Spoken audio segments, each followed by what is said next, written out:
We, the students of class 5, are going to present a short skit.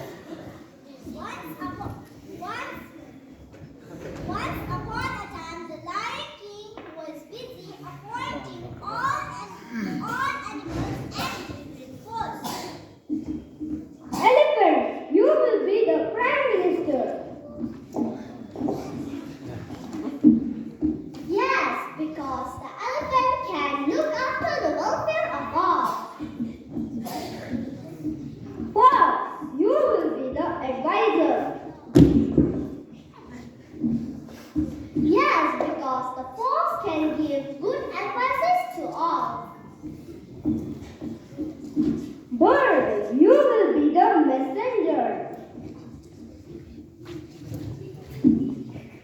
Yes, because the bird can give messages on time.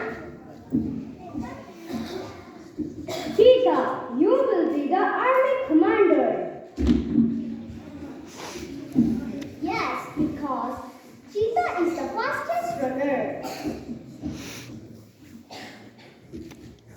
This way, all the animals got the post except the rabbit, the donkey, and the tortoise were left. At this, all the animals started laughing.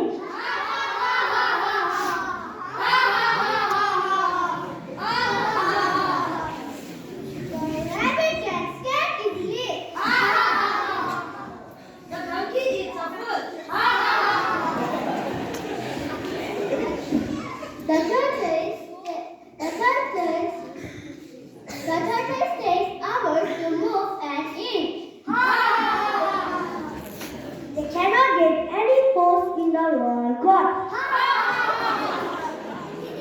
No, friends, don't tease them. All animals have their own unique qualities. Yes, the rabbit can be the messenger because he runs fast. The tortoise